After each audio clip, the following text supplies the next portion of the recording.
Assalamualaikum warahmatullahi wabarakatuh. أولاً المحترم المحاضر الأستاذ أدنان ابن محمد علي. والآن سنقدم لكم البحث الثاني ترجمة العبارة العربية إلى اللغة الملايوية، ترجمة حرفية ومعنوية واتصالية. اسمي خديجة بنت محمد سهر.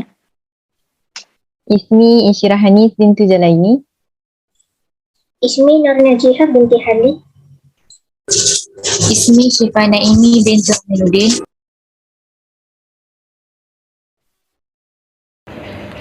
واسمي فايزة عين نويرة بنت خير الأنوار. Seterusnya masuk kepada terjemahan harfiah, terjemah ma'nawiyah, terjemah intisariyah. Saya akan menerangkan apa itu terjemah harfiah, ma'nawiyah dan intisariyah. Terjemah harfiah ini ialah dia mengekalkan bahasa sumber. Perbezaan lafaz tapi makna dia adalah sama dalam teks asal. Kalau terjemah ma'nawiyah pula ialah dia tak terikat dengan teks asal tetapi dia membawa makna yang sama. Terjemah intisariyah pula ialah ia mendekatkan kesan yang sama dalam teks asal dan dia juga akan merasai dalam teks sasaran. Kemudian terjemah intisariyah ini juga dia membentuk dalam sasaran dan dalam intisariyah ini juga boleh menambah ayat atau mengurangkan ayat untuk memperbaiki dalam setiap ayat tersebut. Kita tengok yang pertama. Kana masqat ra'si Malaysia. Terjemah harfiah, ia adalah tanah kelahiranku Malaysia. Terjemah ma'nawiyah, kampung halaman saya adalah Malaysia. Terjemah intisariyah pula ialah dia di Malaysia mempunyai banyak kampung termasuk kampung saya. Yang kedua, Al-yad aliyah khairun min al-yad safali. Terjemah harfiah, tangan di atas lebih baik dari tangan di bawah. Terjemah maknawiyah, orang yang membantu lebih baik daripada orang yang malas. Terjemah intisariyah pula, tangan yang di atas sangat baik kerana penuh keberkatan berbanding tangan di bawah yang banyak pendosaan. Seterusnya, جيم. التفاحة لا تسقط بعيدة عن شجرتها. الترجمة حرفية, maksudnya apple itu tidak jatuh jauh dari pokoknya. Cuma terjemah maknawiyah, dia kata-kata ni nak bagi tahu kita yang sifat ibu bapa yang diulangi oleh anak-anak. Selalunya masyarakat akan mengaitkan tentang berkenaan perkara yang buruk lah. Dan terjemah al-iqtisaliyah berkenaan kita punya peribahasa dalam bahasa Melayu iaitu ke mana tumpahnya kuah kalau tidak ke nasi. Jadi samalah, kita boleh kaitkanlah dua peribahasa ini. Thumma dan kana yastafidu al-wazir al-awwal wal-qadi al-qadah wal-kabir al-basasin wa ra'isul wazara. Terjemah harfiah dia memberi manfaat kepada menteri utama, hakim-hakim, ketua basasin dan perdana menteri. Terjemah maknawiyah dia ayat ini nak beritahu kita seseorang itu dia bermanfaat sehingga kan dia sesuai menjadi seperti Perdana Menteri dan juga hakim di mahkamah. Semua terjemah al-iqtisaliyah, dia memberi manfaat kepada Perdana Menteri, para hakim, ketua dan Perdana Menteri. Seterusnya,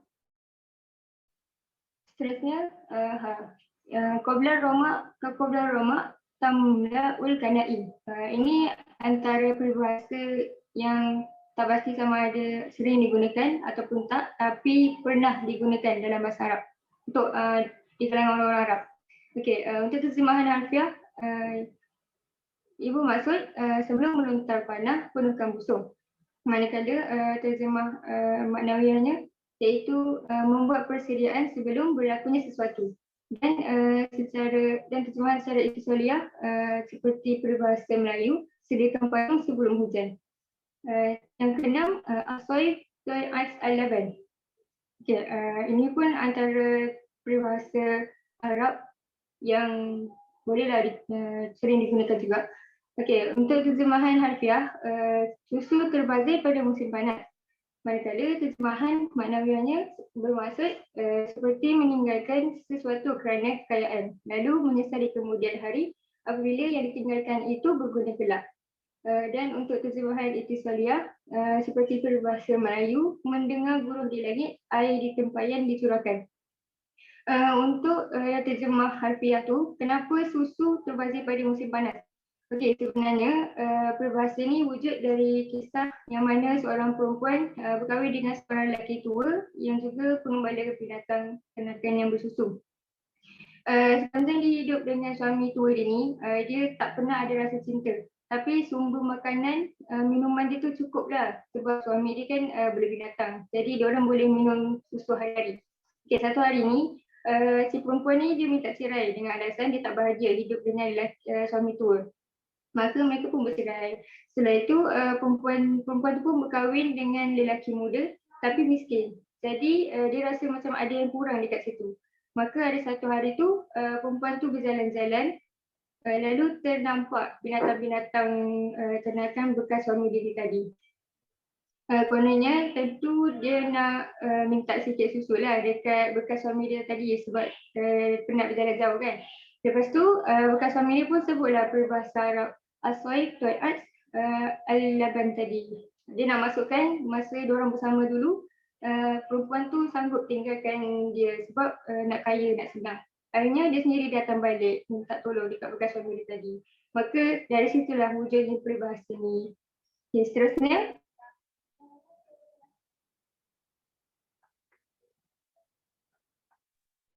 Seterusnya, Zai, ka'annaka tadribu hadidan baridan. Okay, dari segi terjemah harfiah, yang bermaksud seperti dipukul besi sejuk. Jadi maksudnya kat sini, jadi hasil terjemahan tu dia kadang-kadang dia jadi kaku dan dia terlalu dipaksakan, jadi maknanya dia tidak sedap dibaca. Dari segi terjemah maknawiah pula, yang bermaksud laksana apa-apa di tengah laut, dipukul ombak jatuh ke tepi. Maksudnya orang yang belum mantap kedudukannya atau belum bernasib baik dalam mengadu untung. Okay, yang ketiga dari segi terjemah Al-Ittisaliyah yang bermaksud seolah-olah dipukul dengan logam yang sejuk. Jadi terjemahan ini berdasarkan kepada terjemahan harfiah pada asalnya. Seterusnya huruf ha, warabbuma wajadat may yalbisuhu taja al-syarfi. Dari segi terjemah harfiah, dan mungkin anda menemui seseorang yang memakai mahkota kehormatan. Jadi terjemahan ini dia buat berdasarkan maksud dari segi dalam konteks budaya, sudut pandangan dan fahaman politik. Jadi hasil terjemahan sama juga dia kaku, terlalu kaku. Okay. Yang kedua, dari segi terjemahan maknawiyah, boleh jadi jika anda dapati menemui seseorang yang mendapat kehormatan tinggi. Seterusnya, yang dari segi terjemah Al-Ittisaliyah, kemungkinan anda akan menjumpai seorang yang raja. Seterusnya,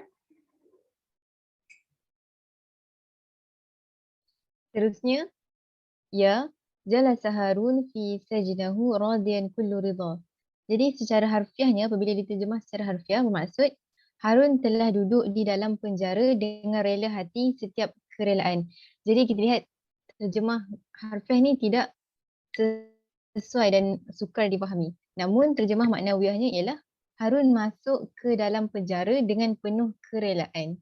Kemudian terjemah Ittisaliyahnya ialah Harun dipenjara seumur hidupnya dengan hati yang pasrah. Jadi kerelaan diganti dengan pasrah. Kemudian qaf yang terakhir, iyyakum wa khura'u ad-damni.